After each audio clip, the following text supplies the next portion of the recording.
हाँ जी। सन्यासी जब भोजन करते हैं तो थाली धोकर पीते हैं, इसका बेहद क्या है? इसका मतलब ये है कि मतलब समझना चाहिए थाली किसे कहते हैं। और जब वो भोग भोगते हैं थाली वाला, तो थाली को पोंछ पाँच के सफा चट कर जाते हैं। अच्छा बताओ, सन्यासी तो घर बार छोड़ देते हैं, फिर वो भोग भोगते होंगे है? अरे इंद्रियां हैं तो इंद्रियां अपना भोग करेंगी या नहीं करेंगी?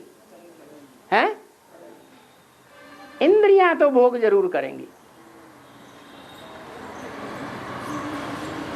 कर्म इंद्रियां कर्म किए बगैर नहीं रह सकती।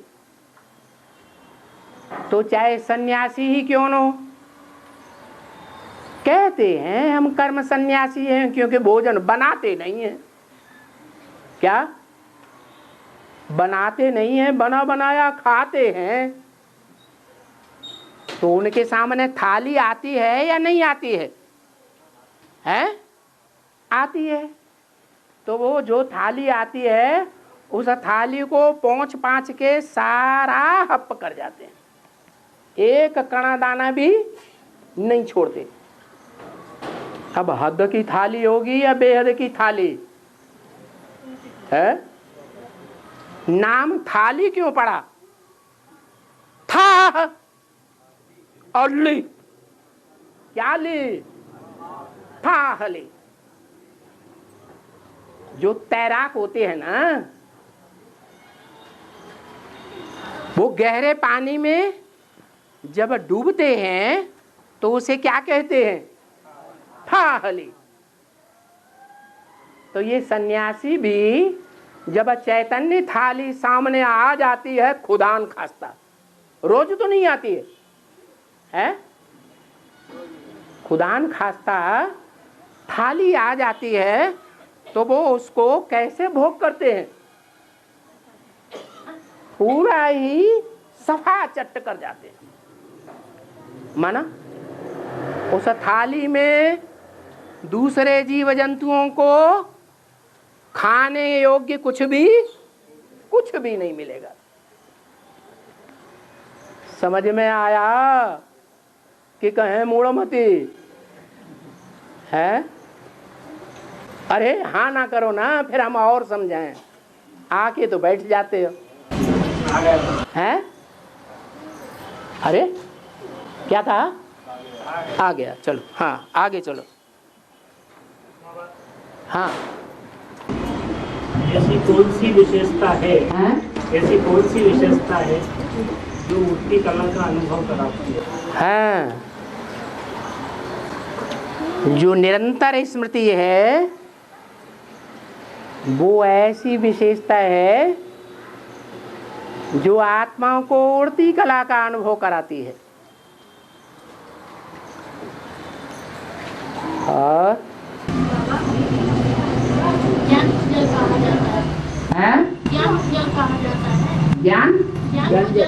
ज्ञान जल कहा जाता है। हाँ जी,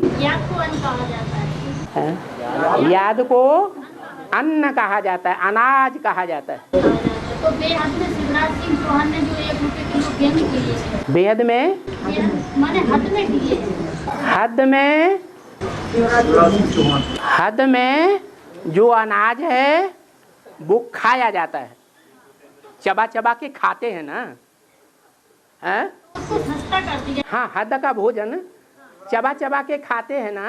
हाँ, तो इसका बेहद में क्या है? हाँ, बेहद में जो भोजन है वो याद को कहा जाता है।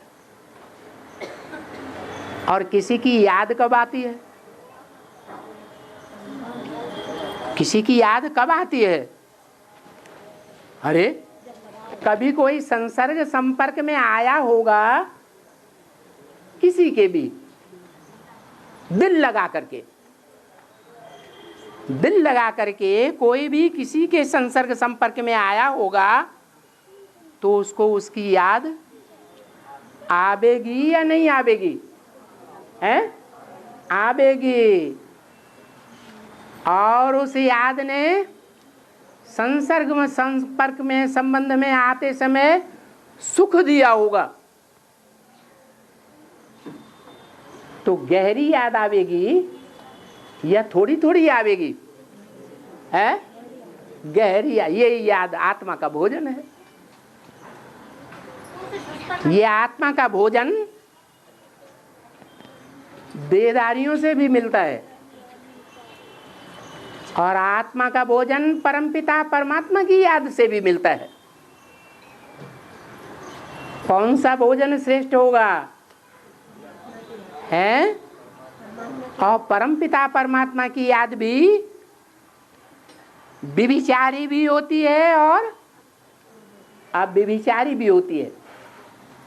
तो परमपिता परमात्मा की अव्यभिचारी याद से ज्यादा खुशी मिलेगी या व्यभिचारी याद से ज्यादा खुशी मिलेगी? खुशी क्या है तुम्हारे लिए? है?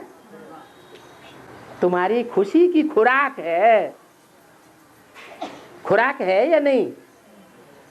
खुराक भोजन है या नहीं? भोजन है। तो बेहद का भोजन क्या हुआ? है? खुशी की खुराक।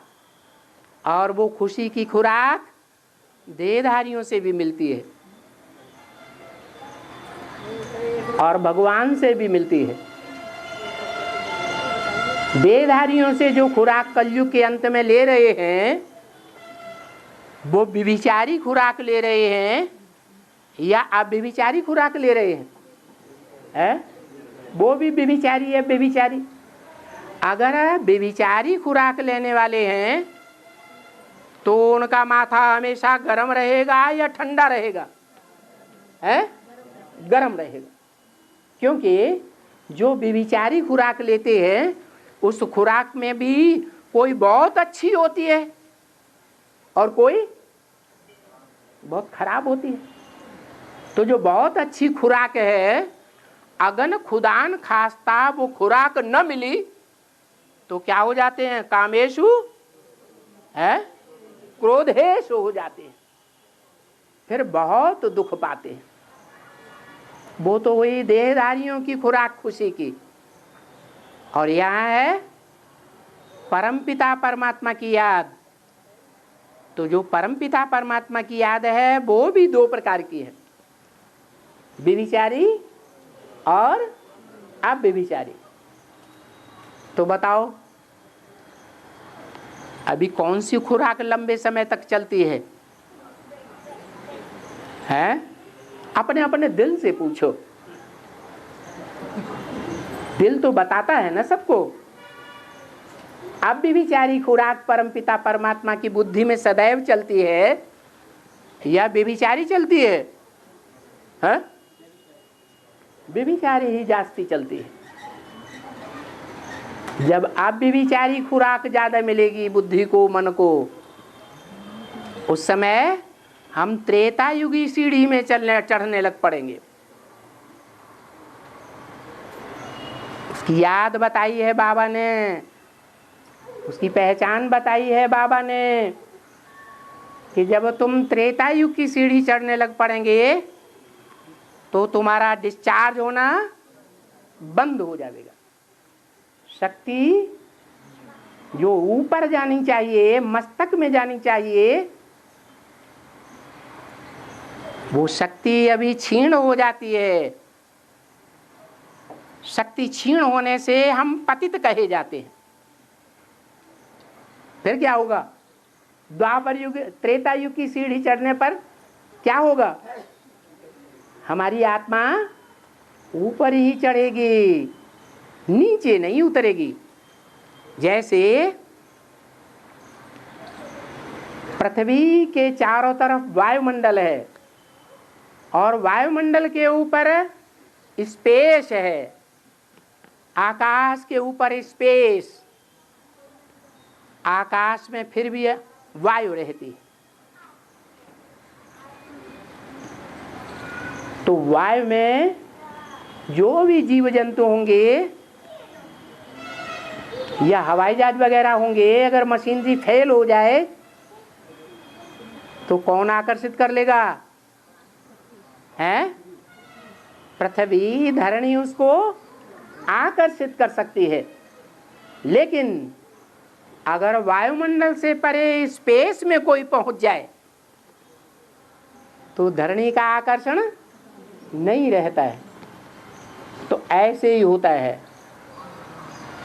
जब हम त्रेता युग की सीढ़ी चढ़ना शुरू करेंगे तो ये 5 तत्वों के बने हुए शरीरों का आकर्षण हमको आकर्षित नहीं कर सकता। फिर हमको कापारी खुशी चढ़ेगी। इसका क्या गायन है?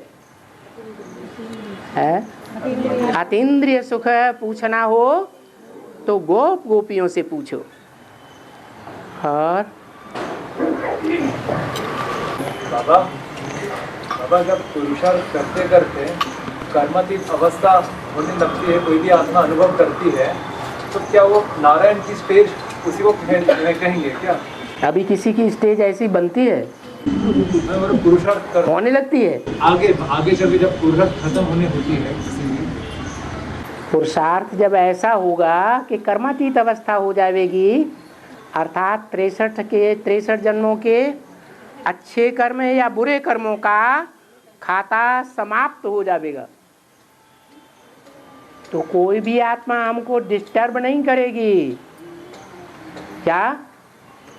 कोई भी आत्मा हमको डिस्टर्ब नहीं कर सकती, क्योंकि हिसाब किताब का खाता पूरा हो गया।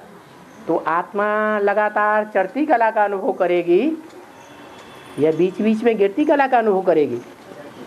चढ़ती कला का अनुभव करेगी। और बाबा, अभी हमारे जो सूर्यवंशी माँ है, योगिनी माँ, यज्ञ के आदि में उनका क्या पाठ है? कमाल है। यज्ञ के आदि में वो अष्टदेवों की बात अव्यक्त वाणी में नहीं बताई कि तुम बच्चों ने न दीदी दादी दादाओं को भी श्रृंगार किया था, भूल गए? आदि में उनका श्रृंगार करने का पाठ था दिव्य गुणों से। अंत में जो आदि में सो अंत में भी होता है। तो वही आत्मा है जिनका आदि में श्रृंगार किया था तुम अष्टदेवों ने। जैसे उदाहरण के रूप में फर्स्ट देव ले लो, है? फर्स्ट देव ने कोई का श्रृंगार किया था, है? वो आत्मा का अभी ज्ञान रत्नों से श्रृंगार कर रहा है या नहीं कर रहा है? कौन किसका श्रृंगार कर रहा है?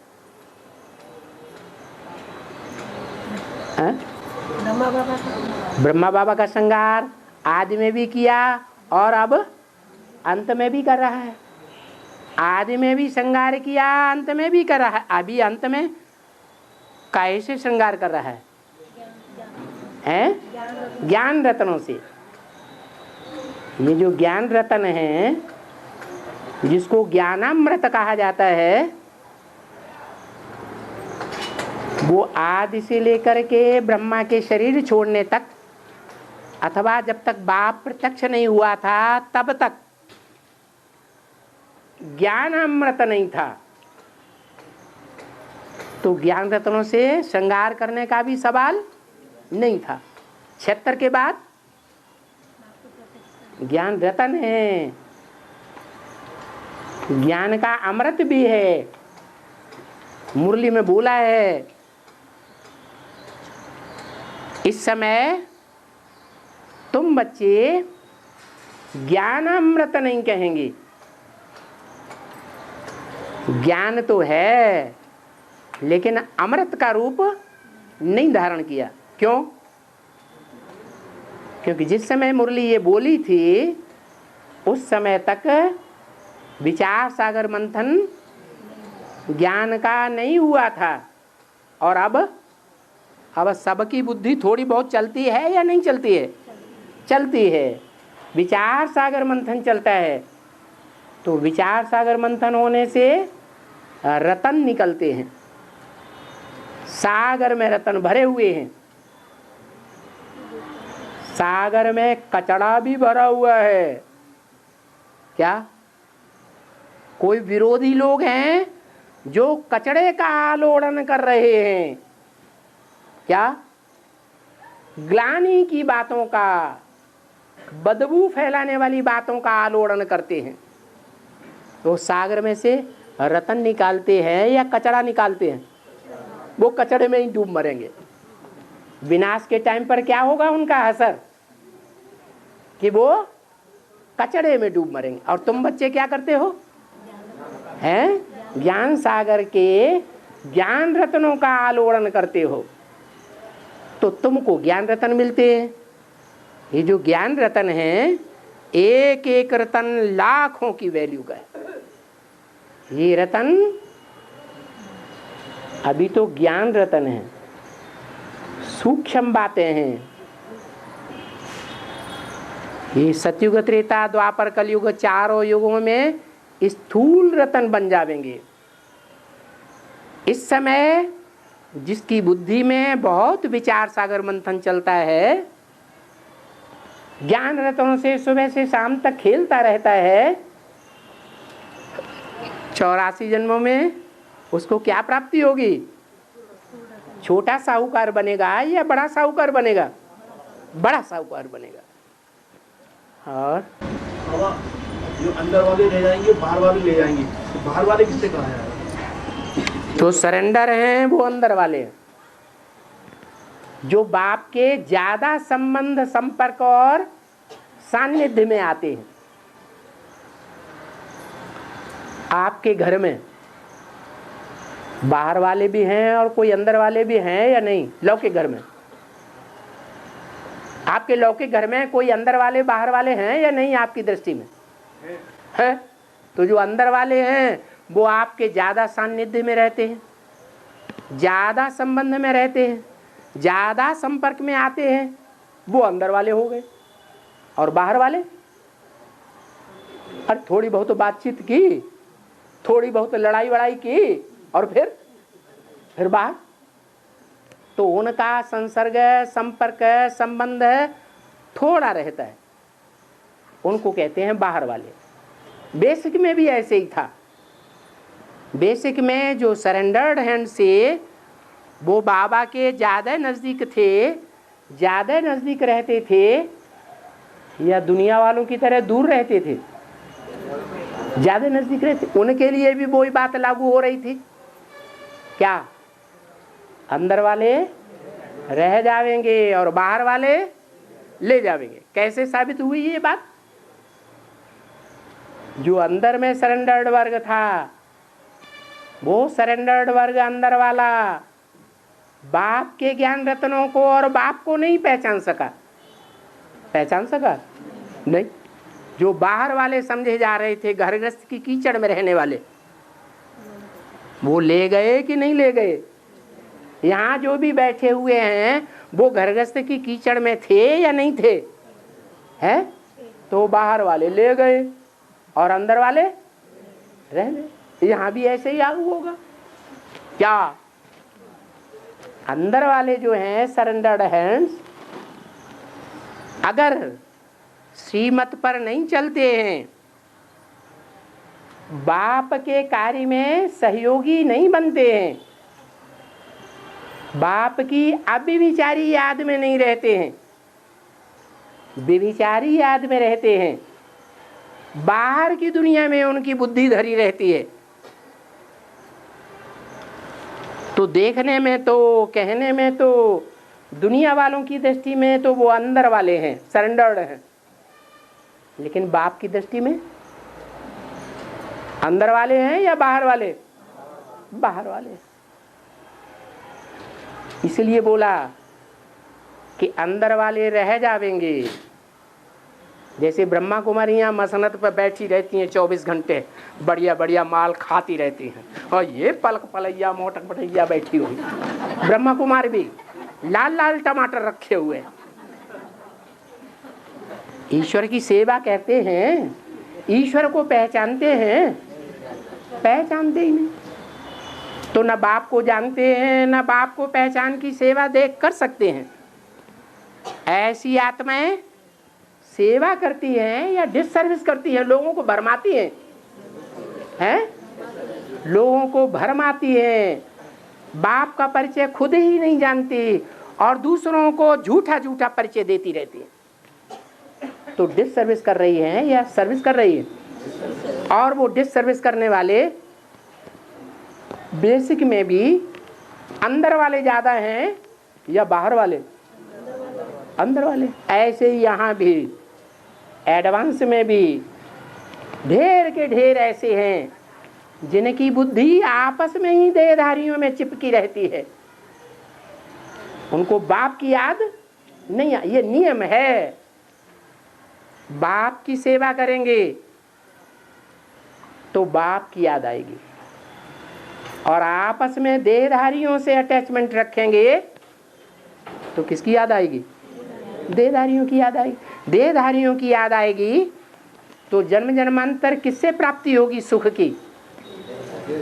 देहधारियों से प्राप्ति होगी। और बाप की याद में रहेंगे तो बाप के परिवार वाले सूर्यवंशी असली बच्चे बनेंगे। तो ऐसे है यहाँ भी, अंदर वाले रह जावेंगे और बाहर वाले ले जावेंगे। और बाबा सतयुग त्रेता में 21 जन्म बताए और द्वापर कलयुग में 63 जन्म बताए। फिर इस्लाम धर्म की आत्मा के 83 जन्म। 83 जन्म? हाँ, इस्लाम धर्म की आत्मा की 83 जन्म कैसे हो जाएंगे? मुरली में बताए हैं। कहाँ बताया है मुरली में कि इस्लाम धर्म की आत्मा के 83 जन्म? ये कहो इस्लाम धर्म में कन्वर्ट होने वाली आत्मा के 83 जन्म हो सकते हैं। हाँ, और बौद्ध धर्म की कन्वर्ट होने वाली के 82 जन्म होंगे, हाँ, ज़्यादा से ज़्यादा, कम भी हो सकते हैं। हाँ, तो फिर मतलब ऐसी आई समझ में कि द्वापर से इस्लाम धर्म आता है, 83 जन्म 82 जन्म। उनके कहाँ से? ये तो कन्वर्ट होने वालों की बात बताई आपने, जो अपने धर्म के पक्के हैं, चाहे इस्लाम धर्म के हों, चाहे क्रिश्चियन धर्म के हों, चाहे बौद्ध धर्म के हों।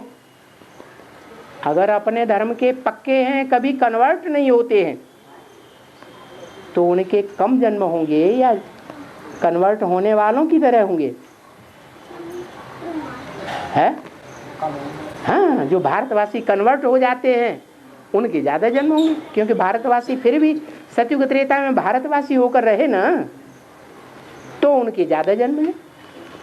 और वो तो भारतवासी होकर रहते ही नहीं। कौन? दूसरे धर्मखंड के लोग, इस्लामी हों, बौद्धी हों, क्रिश्चियन वंशी हों, वो तो कभी कन्वर्ट ही नहीं होते। तो जब कन्वर्ट ही नहीं होते हैं देवी देवता सनातन धर्म में, तो उनके जन्म भी कम होंगे। एक अव्यक्तवाणी में आया है, समय प्रमाण टचिंग और कैचिंग, टचिंग और कैचिंग, इन दो शक्तियों को विशेष रूप से धारण करना। बेहद में इनका क्या? कोई संकल्प कर रहा है, हमारे विपरीत संकल्प कर रहा है, तो हमको टच हो जावे। क्या? हमको संकल्प टच हो जावे कि ये हमारे विपरीत संकल्प कर रहा है, उसको कहते हैं टचिंग और कैचिंग। फिर जो विपरीत संकल्प कर रहा है, जो टच हो रहा है, उसको गहराई से कैच करें, विस्तार में कैच करें। किस रूप में, किस तरीके से, कहाँ तक गहराई में जा रहा है, तो उसे कैचिंग पावर कहेंगे। और जैसे जो कुछ डायरेक्शन होते हैं, लेकिन वो डायरेक्शन मन स्वीकार नहीं करता, लेकिन तो बाबा आप बन जाके चल पड़ते हो डायरेक्शन है। कुछ डायरेक्शंस होते हैं, हाँ, मन स्वीकार नहीं करता, हाँ, लेकिन आग बंद करके चल देते हैं।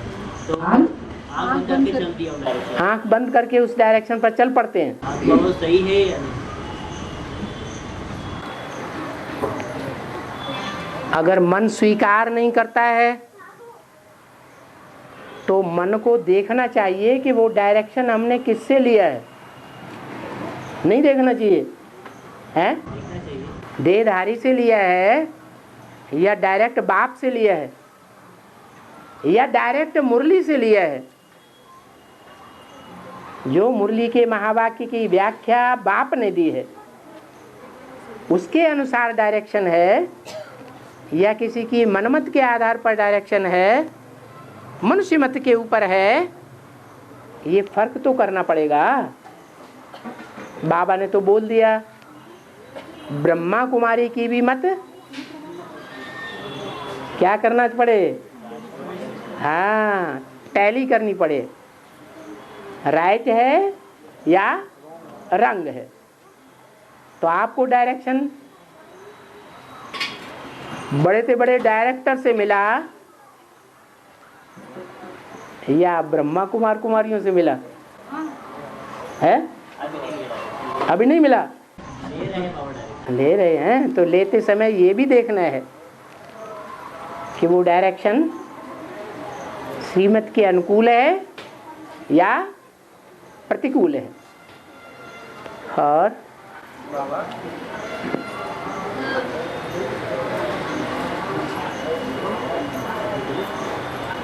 अरे शर्माते क्यों हो, धड़ाक से बोलो।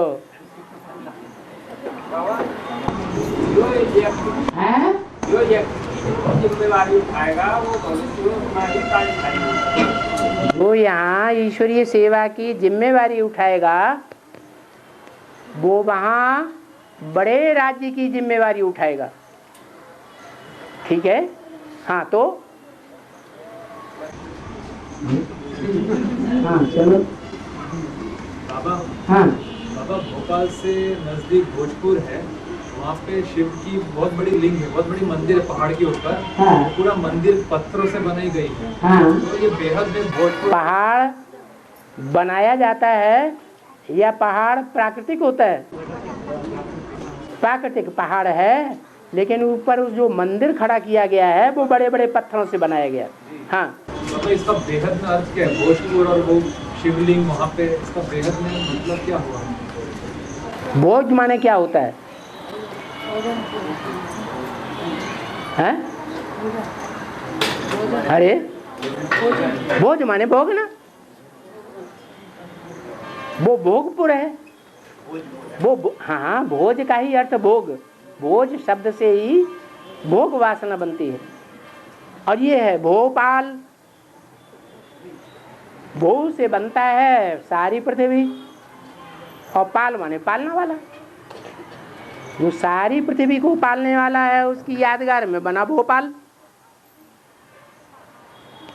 और वो है भोपाल के अंदर भोजपुर।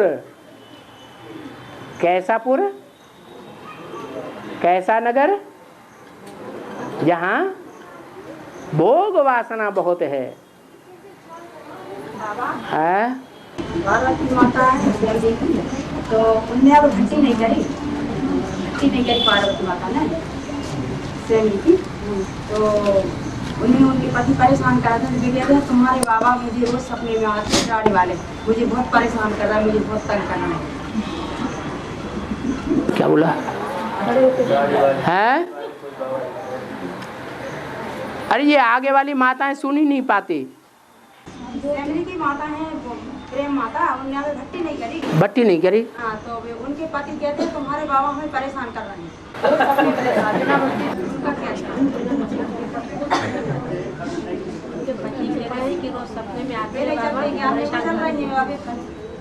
आपका उनसे ज्यादा लगाव है क्या? नहीं है। हैं? लगाव भी है। लगाव भी है। भट्टी नहीं हुई नहीं बाबा। भट्टी नहीं हुई है। भट्टी कराना बाबा। आप भट्टी कराने के चक्कर में हैं। अरे बाहर की दुनिया की बातें छोड़ो, पहले अपने परिवार की देखो। परिवार के अंदर इधर उधर बाहरी दुनिया की बातें सुनाते रहेंगे तो सबका टाइम वेस्ट होगा या सफल होगा? वेस्ट हो जाए। पर्सनल बातें भी नहीं पूछनी चाहिए सभा में। और आत्मा में आसक्ति का जन्म कैसे होता है? क्योंकि आत्मा की मूल तत्व में प्रेम, पवित्रता और विश्वास। आत्मा में सभी मूल तत्व में प्रेम, पवित्रता और विश्वास। हाँ, आसक्ति का जन्म कैसे होता है? आसक्ति कैसे होती है? आसक्ति बाबा ने भी बताई है कैसे होती है। संग का रंग लगता है या नहीं लगता है? और गीता में भी लिखा हुआ है संगात संजायते कामा। ज्यादा संग करेंगे किसी वस्तु का, किसी स्थान का, किसी व्यक्ति का, तो उसके प्रति कामनाएं पैदा होंगी। जिसके प्रति ज्यादा कामनाएं पैदा हो, ज्यादा संकल्प चलें, तो उसको कहेंगे लगाओ। क्या? बाबा की याद में बैठे तो बाबा की याद आनी चाहिए ना। लेकिन क्या होता है? जहां हमने ज्यादा संग किया है, तन से या मन से या धन से या समय संपर्क से, संबंध से, ज्यादा संग का रिजल्ट क्या होता है? जिसका संग ज्यादा करेंगे उसकी याद जरूर आएगी। एक भगवान ऐसा है जो दुनिया में किसी का भी संग करता है, लेकिन उसको संग का रंग नहीं लगता है। और मनुष्य तो भगवान नहीं हो सकता, तो संग का रंग जरूर लगता है। अब वो चाहे राम की आत्मा हो या कृष्ण की आत्मा हो, कोई का भी संग लेंगे साकार में, तो उस आत्मा को संग का रंग जरूर लगेगा। संग का रंग लगेगा तो आसक्ति पैदा होगी। पहले तो मन को लगेगा ना। पहले तो मन को लगेगा। हाँ, मन से ही याद किया जाता है। और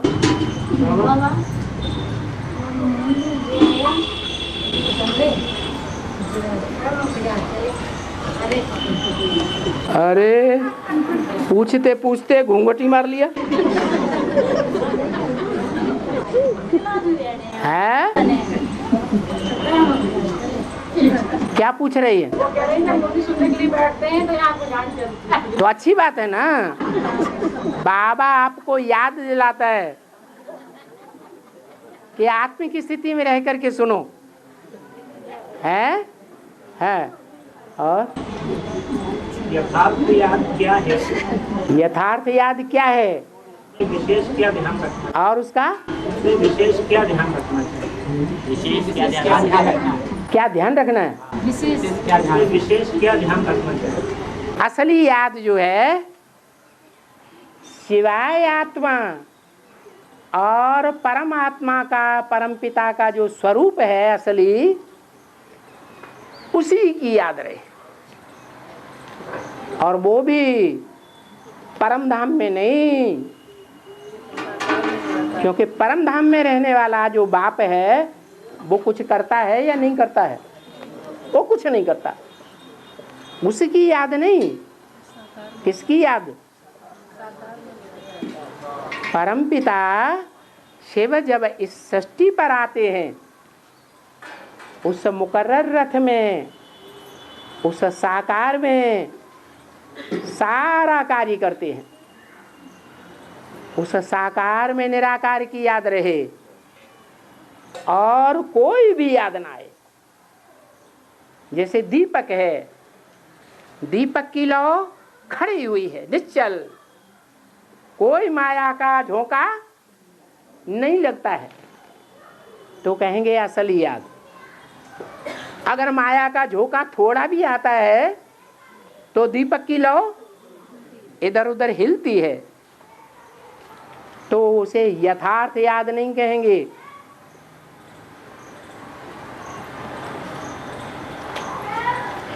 वो माया उस याद में घुसी हुई है जो चंचलता ला रही है। और बाबा जो इंस्पिरिटिंग पार्टी होती है, जो इंस्पिरिटिंग पार्टी होती है, वो जब एडवांस के बच्चों में प्रवेश करती है तो उनका चेहरा मोहरा क्यों चेंज नहीं होता? इंस्पिरेट जो है, प्रेरित करने की बात, वो अंदर की बात है या बाहर की बात है? लेकिन बाबा जैसे ब्रह्मा वाली आत्मा है। अरे हम जो पूछ रहे हैं उसका जवाब तो दो। इंस्पिरेटिंग पार्टी अंदर वाली है या बाहर से देखने वाली है? तो अंदर वाली है, वो तो अंदर ही अंदर काम करेगी,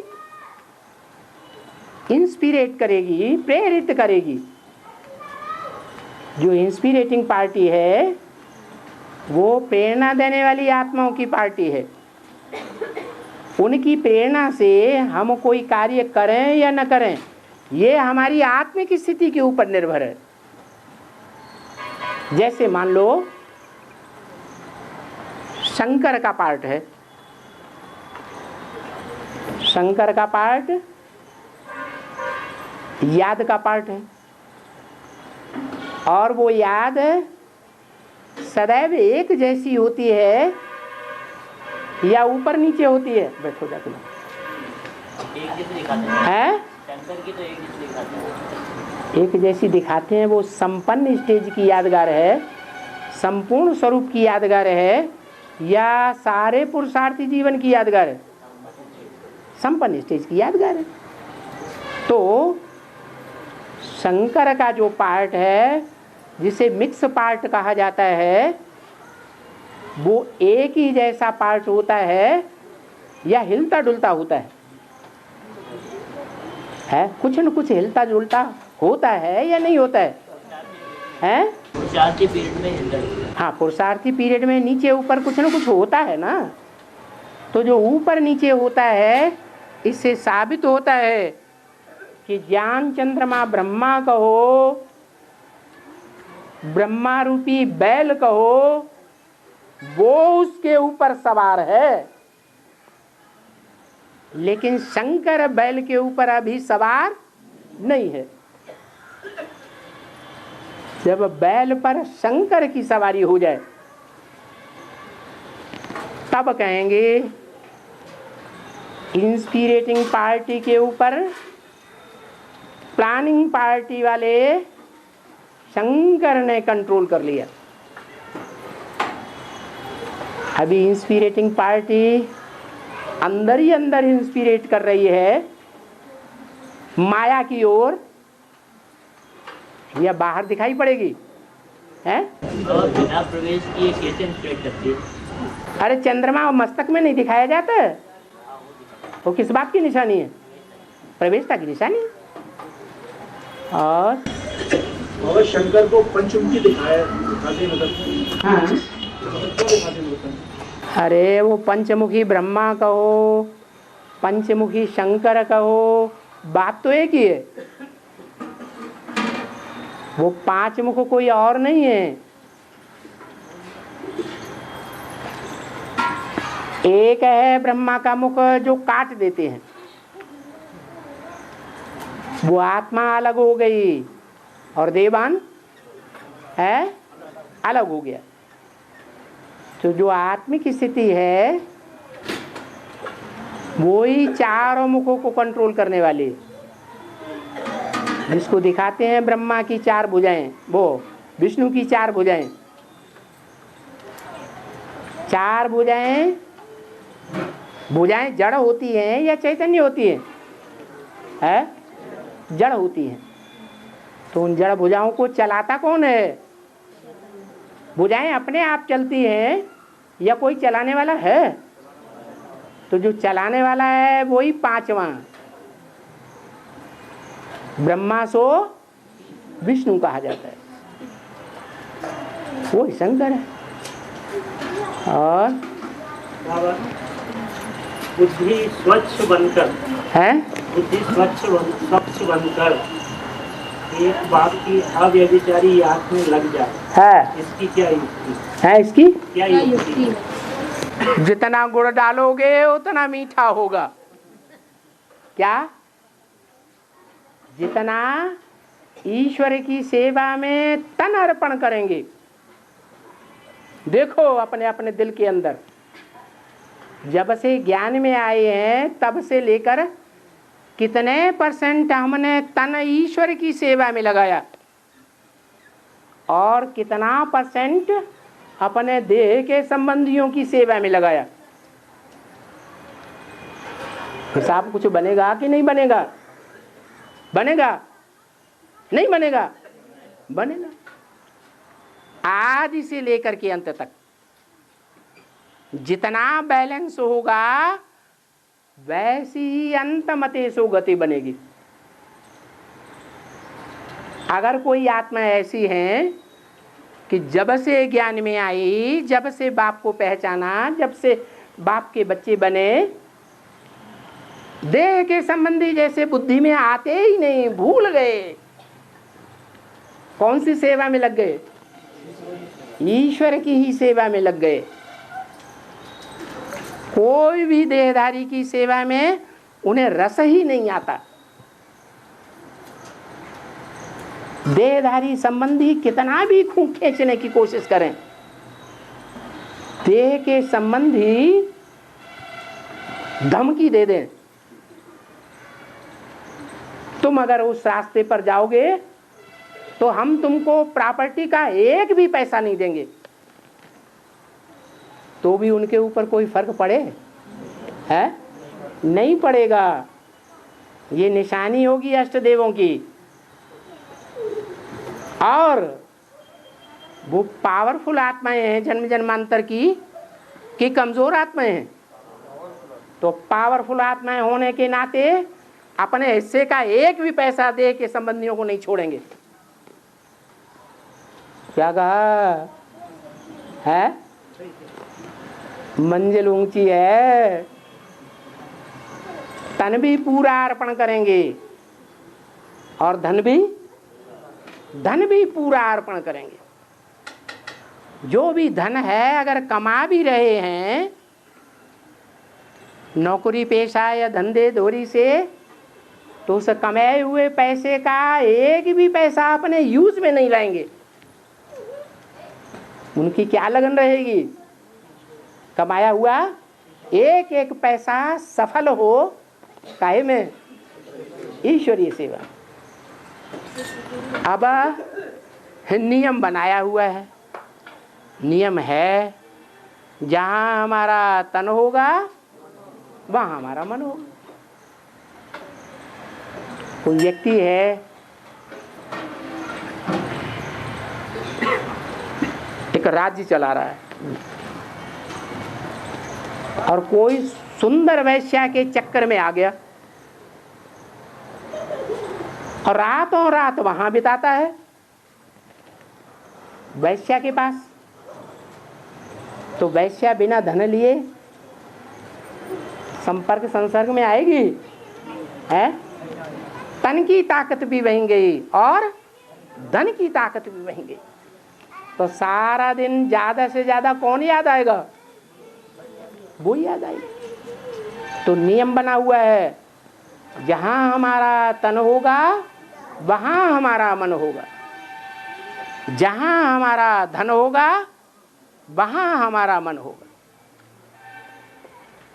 विदेश में कोई ने जाकर के करोड़ों रुपया कमा लिया और उस करोड़ों रुपए से भारतवर्ष में बड़ा कारखाना खोल दिया, सारा पैसा लगाया। तो विलायत में रहते हुए भी उसकी बुद्धि कहाँ रहेगी? है? कारखाने में ही रहेगी। कारखाने की लाभ हानि में उसकी बुद्धि रहेगी।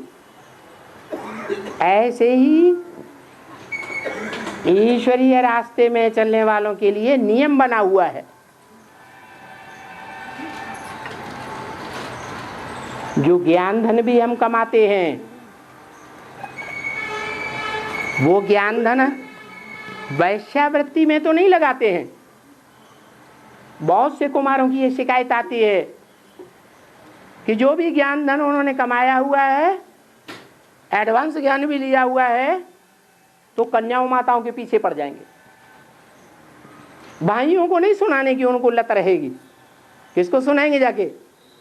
कन्याओं माताओं को सुनाएंगे। फिर जब पोता मेल बन जाता है तो बाबा के पीछे पड़ते हैं। अब बाबा क्या करेगा? तो नियम क्या हुआ है? जहां हमारा तन होगा वहां हमारा मन होगा, जहां धन होगा वहां मन होगा। तो कैसे तीव्र पुरुषार्थी बनेंगे? हैं?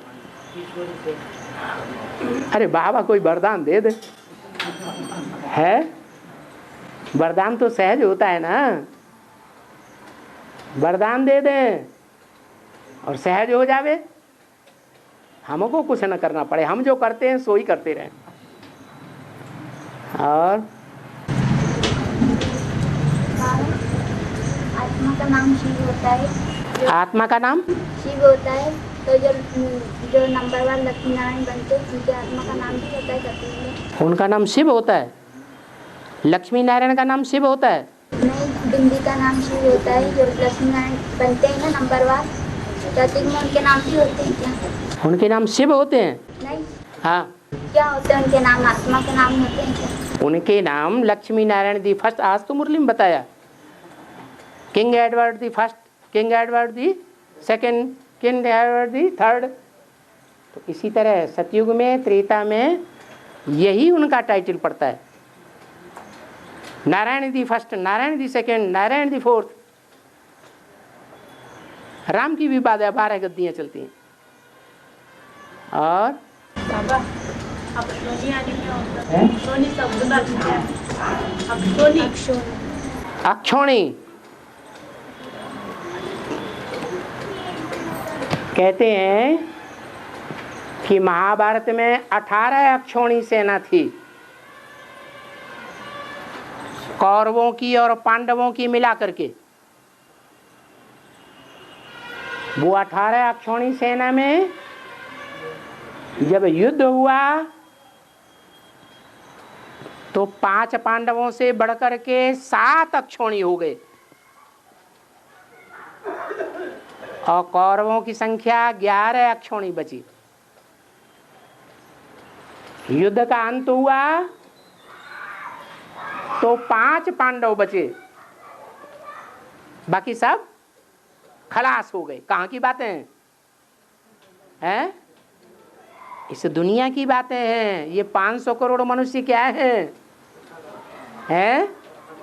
500 करोड़ का माने 100 करोड़ माने 1 अक्षोणी। सारी दुनिया 18 अक्षोणी के अंदर आ जाती है। और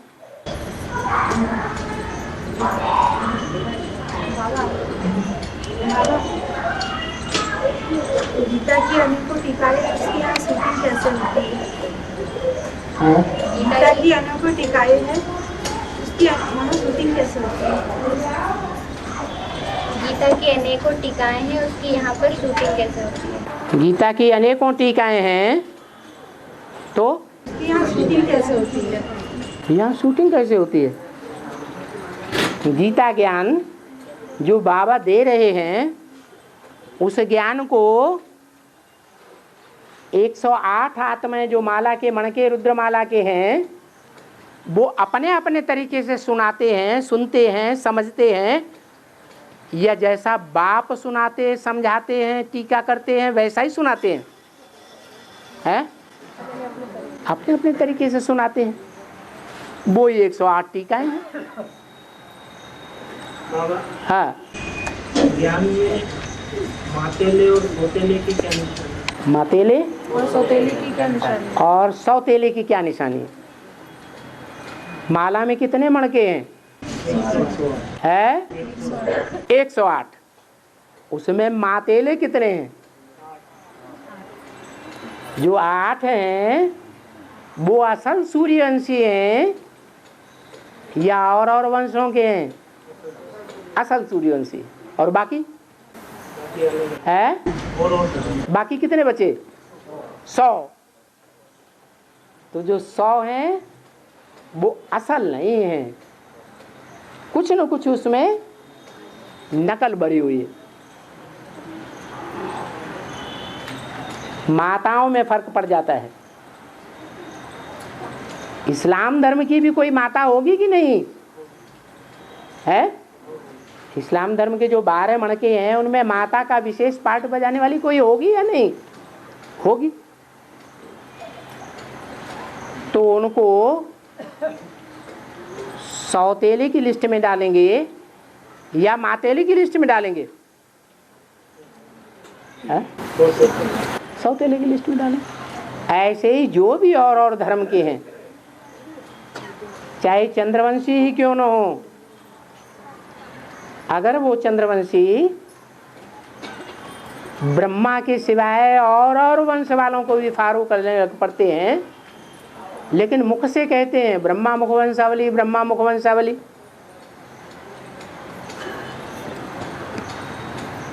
तो वो भी सूर्यवंश में कन्वर्ट हो सकेंगे क्या? नहीं हो सकेंगे, है नहीं हो सकेंगे। जो असल ब्रह्मा को फॉलो करने वाले हैं,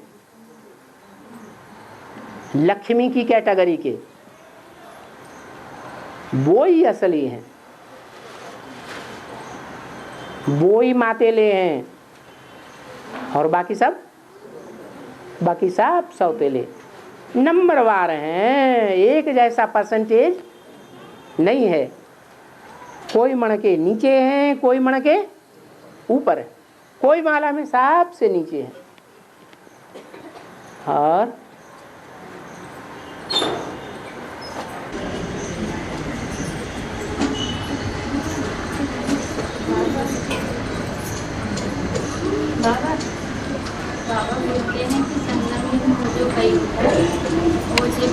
अरे खाना वाना खाया कि नहीं खाया? बाबा कहते हैं कि संगम युग मौजों का युग है।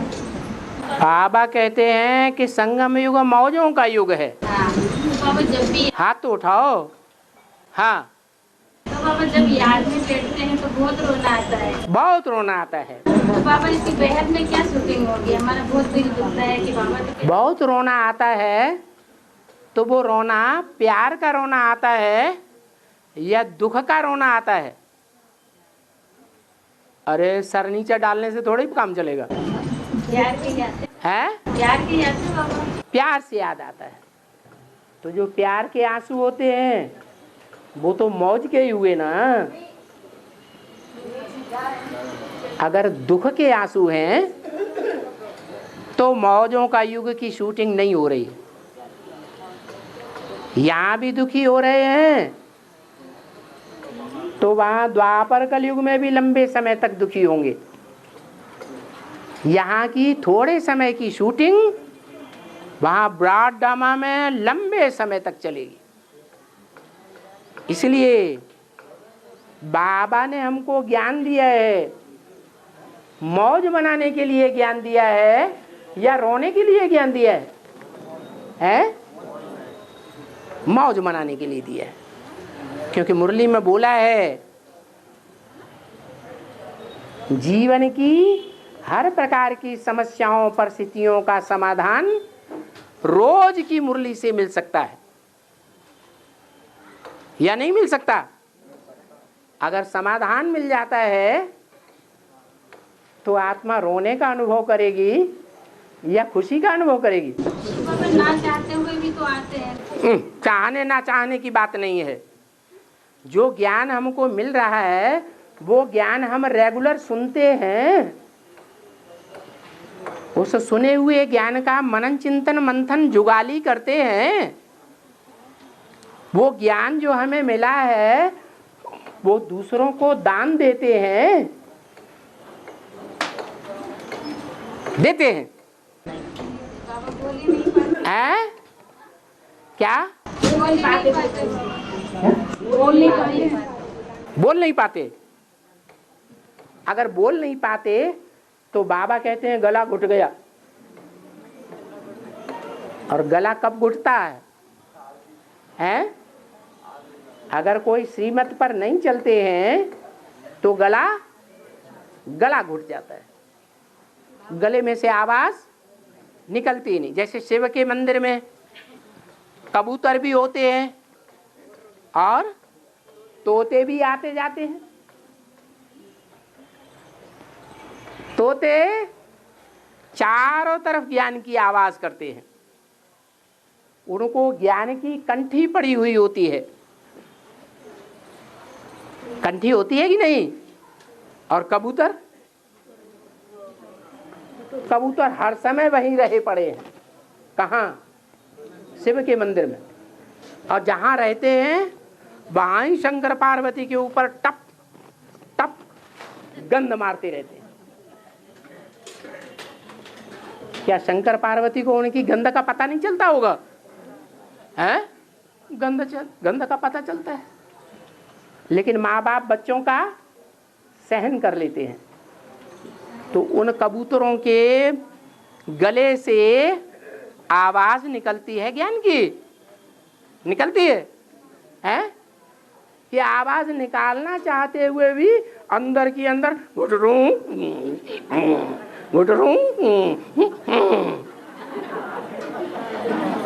आवाज ही नहीं निकलती। चाहते हैं सुनाना, फिर भी सुना नहीं सकते। तो ऐसे जो मिसाल दिए हुए हैं वो मिसाल कहाँ के हैं? कि हम मनुष्य आत्माएं 84 लाख योनियों में जाते हैं, उस समय की मिसाल है क्या? और क्या हम 84 लाख योनियों में जाते हैं? जाते नहीं हैं, लेकिन 84 लाख योनियों जैसे पार्ट बजाते हैं। इसलिए भक्ति मार्ग में कह दिया है कि मनुष्य 84 लाख योनियों में जाता है। और बाबा क्या झूठ बोलकर आते हैं तो इसकी सुनन क्या होगी? तो बाबा ने कहा है अच्छे काम के लिए अगर झूठ बोलने से काम चल सकता है तो झूठ बोलना अच्छा है या खराब है? गाय जा रही है रास्ते में और कसाई उसके पीछे पड़ा हुआ है पकड़ने के लिए। आगे चल करके कोई व्यक्ति मिला और कसाई ने उससे पूछा गाय किधर गई? हम तो चौराहे पर आकर खड़े हो गए, हमें पता नहीं गाय कहाँ गई, हम अभी तक पीछा कर रहे थे। तो उसने झूठ बोल दिया, गई थी इधर, और क्या कह दिया? इधर गई। तो ये कल्याणकारी बोला या अकल्याणकारी बोला? यहाँ जानवर गऊओं की तो बात नहीं है, यहाँ तो चैतन्य गऊओं की बात है। तो समझ लेना चाहिए युक्ति से काम करना ये अच्छी बात है या खराब बात है? हैं? युक्ति से ऐसा काम करें जिससे ना हमारा नुकसान हो और ना दूसरे का नुकसान हो, तो वो झूठ नहीं कहा जाता है। और हाँ, महादेव सीरियल में दिखाया है पार्वती, महादेव सीरियल में बताया है पार्वती अपनी शादी को भी भूल जाती है और जो बड़े कार्तिक उसके बच्चे रहते हैं उनको भी भूल जाते हैं। तो शंकर जी बहुत कोशिश करते हैं उसकी याद वापस आ जाए, लेकिन दूसरी पार्वती को याद नहीं करते। रिपीट करो आगे वाले। कह रहे हैं कि जो महादेव सीरियल आता है उसमें जो शंकर जी पार्वती जी जो है वो शंकर को भी भूल जाती है और कार्तिकेय को भी भूल जाती है। शंकर जी उन्हें बार बार याद दिलाने की कोशिश करते हैं, फिर भी उनको याद नहीं आती। तो उसका क्या शूटिंग है? यहाँ तुम सब पार्वतियाँ हो या नहीं हो? हैं? हो या नहीं हो? अरे पार्वती तो है। तो शिव बाबा बार बार याद दिलाते हैं, मुझे याद करो, मुझे याद करो, मेरी अभिचारी याद करो। तो बार बार भूल जाती हैं पार्वतियाँ या नहीं भूल जाती हैं? है? भूल जाती हैं। अब इतनी पार्वतियों के बीच में कोई एक अव्वल नंबर पार्वती भी होगी? वो सब पार्वतियों की बीज होगी। अगर बीज में डिफेक्ट होगा तो दूसरों में भी डिफेक्ट आ जाएगा।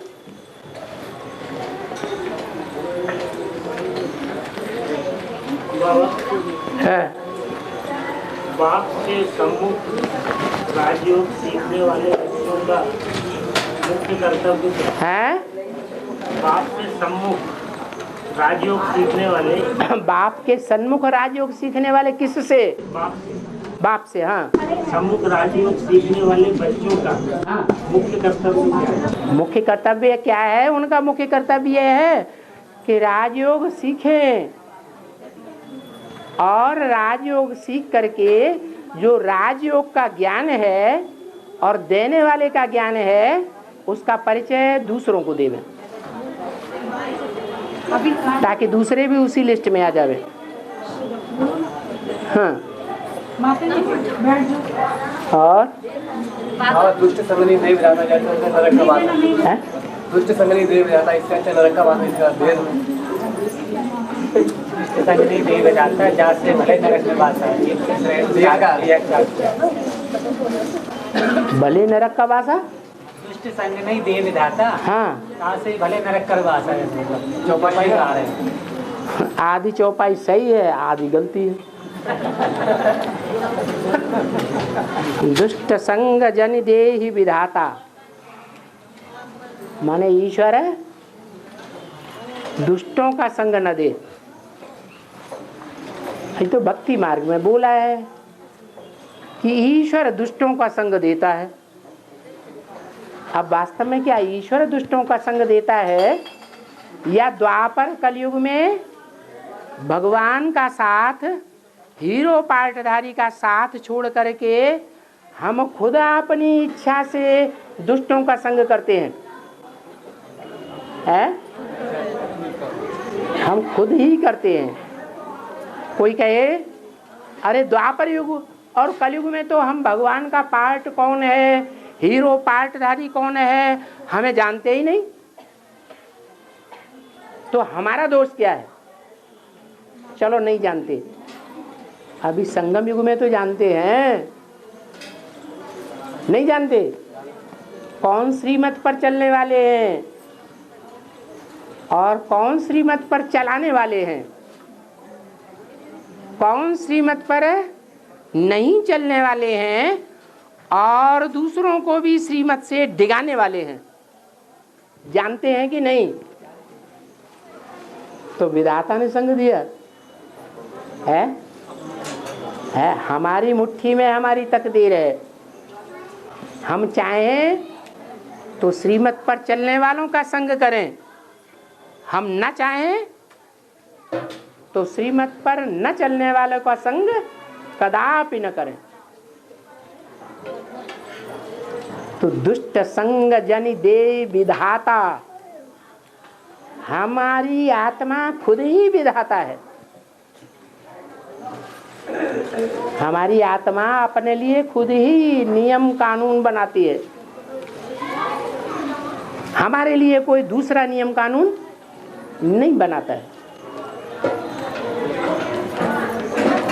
दुष्टों का संग हमने अपनी इच्छा से लिया तो दुख कौन भोगेगा? है जिसने संग लिया है वो ही दुख भोगेगा दुष्टों का दिया हुआ। और बाबा, हंस और बुगले साथ नहीं रह सकते। हंस और बुगले साथ नहीं रह सकते, इकट्ठे नहीं रह सकते, बाबा ने बोला है। हैं? तो बुगलों के बीच हंस अपनी मस्ती में रहता है, तो दोनों बातें। तो हंस बना कौन है?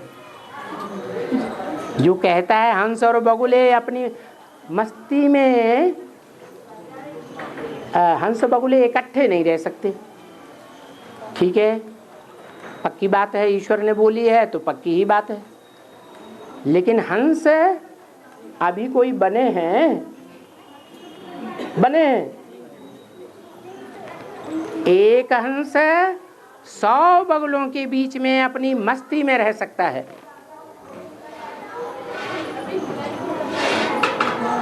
विष्णु का चित्र दिखाया है भक्ति मार्ग में। शैया भी सांपों की है।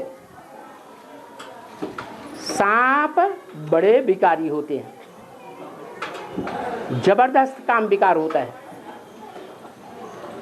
और सांप फणों के रूप में उनकी रक्षा भी कर रहे हैं। चंदन का वृक्ष होता है, उसमें ढेर के ढेर सर्प लिपटे रहते हैं।